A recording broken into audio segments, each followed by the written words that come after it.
चचा, ओ चचा। हो गया बस, थोड़ा रेस्ट कर लीजिए वरना रेस्ट इन पीस हो जाएंगे। सिनेमा घर में जवान आ चुकी है और उसकी सक्सेस को देखकर कई लोगों की सुलग चुकी है। इनमें से एक है हमारे प्रतीक भाई, जिनका रिव्यू मैं एक्सपेक्ट कर रहा था कि ऐसे कुछ होने वाला है और वैसे निकला। लेकिन दोस्तों कई सारी बातें ऐसी हैं जिन पे आज के इस वीडियो के अंदर हम डिस्कस करने वाले हैं। वो पॉजिटिव भी होगी और नेगेटिव भी।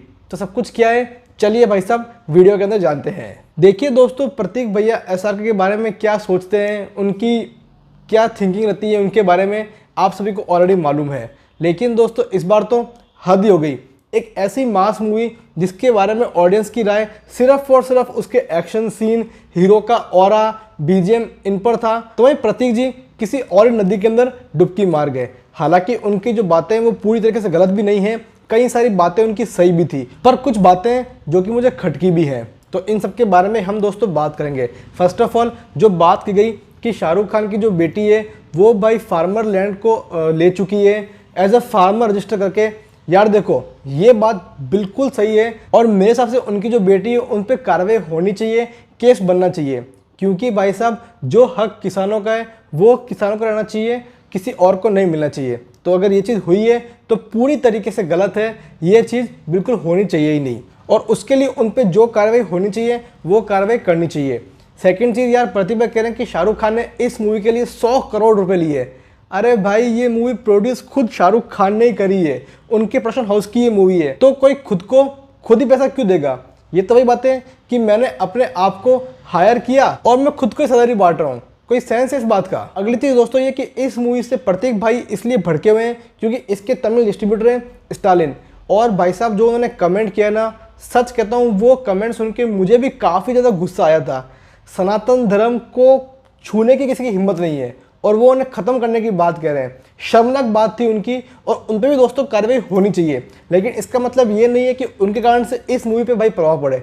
हाँ, उनकी गलती है और उन्हें पूरे देश से माफ़ी मांगनी चाहिए। दोस्तों अगली चीज़ है टैक्स स्लैब। देखिए मूवी के अंदर इस फैक्ट को पूरी तरीके से मैन्युपुलेट किया गया कि ट्रैक्टर पे भाई साहब जो जीएसटी है वो इतने % है, मर्सिडीज पे टैक्स इतने % है।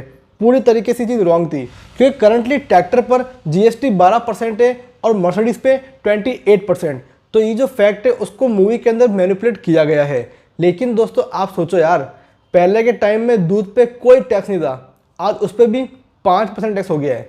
तो ये चीज़ क्यों हुई है इसके बारे में कोई बात नहीं करेगा, कोई पूछेगा नहीं। यार दूध, पनीर, ये सब चीज़ें ऐसी है जिन पर मेरे अकॉर्डिंग टैक्स तो लगना चाहिए ही नहीं। वेल दोस्तों, ये पहली मूवी ऐसी नहीं है जो कि सिस्टम पर कटाक्ष करती है, सिस्टम से सवाल पूछती है। इससे पहले भी आप देखो गदर इज बैक के अंदर क्या हुआ था, वही चीज़ थी। इरफान खान सर की मूवी थी एक मदारी, उसके अंदर ये चीज़ थी। अब वेडनेसडे के अंदर ये चीज़ थी। उस टाइम किसी ने सवाल नहीं किया। लेकिन ये चीज़ जब SRK शाहरुख खान लेके आए हैं तो प्रतीक भाव जैसे लोग भड़क पड़े कि ये कम्युनिज्म है, ये वोकिज्म है, ये एल है, ये लसन है। अरे भाई, इससे पहले भी ऐसी मूवीज़ आई हैं और ये तो खूबसूरती लोकतंत्र की है कि हमें भाई सवाल पूछने का हक है। हम कोई हिटलर के इरा के अंदर नहीं है जहाँ पर सवाल पूछने में मनाही है, हम किसी को ओपोज नहीं कर सकते हैं। प्रतीक भाई SRK की नकल करके बोल रहे थे कि शाहरुख खान लास्ट में बोल रहा था कि वोट देने से पहले ये देखो, वोट देने से पहले वो देखो। अरे ये हमारा हक है, हम किसी को भी ब्लाइंडली वोट दें ये गलत है। सवाल पूछना हमारा हक है, हमें सवाल पूछना ही चाहिए। डियर प्रतीक भाऊ, जैसी नकल आपने SRK की थी ना, वैसी नकल ना किसी पॉलिटिशियन की करना। भाई साहब जीना दुश्वार कर देंगे आपका। वो देखा ना, अभी एक टीचर ने बोला कि वोट देखते टाइम आप अपना ध्यान देना, किसी अनपढ़ को वोट मत देना। क्या हुआ टीचर के साथ में? उसको जॉब से निकाल दिया गया। ये सोच रहे हो ये कितना सीरियस मैटर है कि आप अपनी बात अगर बेवाकी से पेश कर रहे हो, अगर आप गवर्नमेंट को ऑपोज कर रहे हो तो भाई साहब आपका जीना एकदम बस से बदतर हो जाएगा। इस बारे में आप बात नहीं करेंगे, क्यों करेंगे यार? आपको फ़र्क थोड़ी पड़ रहा है इन चीज़ों से। आपको फ़र्क पड़ रहा है कि शाहरुख खान ने ये कर दिया, इसने ये कर दिया, उसने वो कर दिया। पॉलिटिशियन चाहे कुछ भी करे, स्पेशली अगर बीजेपी के कुछ भी कर रहे हैं तो कुछ भी करें, मुझको क्या फ़र्क पड़ता है भाई साहब? मुझे बातें नहीं करनी उन चीज़ों पर। देखिए दोस्तों, हर मास मसाला कमर्शियल मूवी की तरह इस मूवी के अंदर भी लॉजिक पूरी तरीके से कम था। कई सारी चीज़ें थी जिनका कोई सर पैर नहीं था और प्रतीक भाऊ ने इस बात को भी काउंटर किया। लेकिन मेरे प्रतीक भाई, इससे पहले भी कई सारी मूवीज़ ऐसी आई हैं जिनके अंदर लॉजिक नहीं था। उनके बारे में आपने कभी कुछ बोला?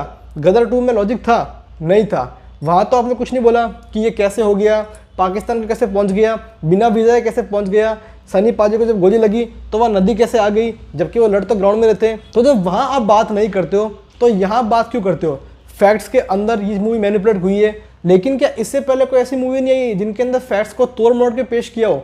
सैकड़ों हजारों मूवीज ऐसी हैं जिनके अंदर फैक्ट्स यहाँ के वहाँ थे, वहाँ तो आप कभी कुछ बोले नहीं, आपने अपनी राय कभी प्रकट की नहीं, तो यहाँ पर क्यों? ये दोगलापन आखिर क्यों? प्रतीक भाई को इस बात से भी समस्या थी कि इस मूवी के अंदर एग्रीकल्चर मिनिस्टर को अनपढ़ दिखाया।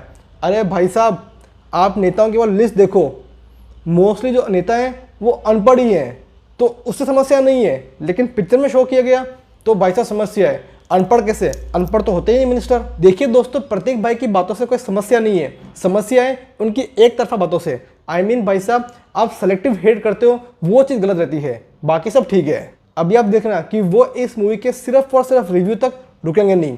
अभी आज का कलेक्शन कम हुआ है तो वो काफ़ी खुश होंगे कि देखो भाई साहब, देश की जनता ने तो इस मूवी को पूरी तरीके से नकार दिया। और ऑफकोर्स यार, आज वैसे भी कलेक्शन कम होने वर्किंग डे है, सैटरडे संडे जब कलेक्शन ग्रो होंगे तो वो बोलेंगे ये कॉर्पोरेट बुकिंग है, ये फेक कलेक्शन है। अब देखना, जस्ट वेट एंड वॉच, ये नहीं हुआ मैं अपना नाम चेंज कर दूंगा। तो दोस्तों बस ये था मेरा आज का ये वीडियो। आशा करता हूँ कि आपको ये वीडियो पसंद आया होगा। अगर आपको ये वीडियो अच्छा लगा तो प्लीज़ यार वीडियो पे लाइक करो, शेयर करो, चैनल को सब्सक्राइब करो, साथ ही बेल आइकन पर हिट करो, जिससे कि मुझे मोटिवेशन मिले, ताकि मैं आगे भी आपके लिए ऐसे वीडियोस लेकर सकूँ। क्या आपने जवान देखी? जवान पे आपकी राय क्या है वो प्लीज़ यार कमेंट में शेयर करना। तो दोस्तों फिलहाल के इस वीडियो में इतना ही, फिर मिलेंगे किसी और वीडियो के साथ। तब तक के लिए खम्मा गणी, हैव अ गुड डे।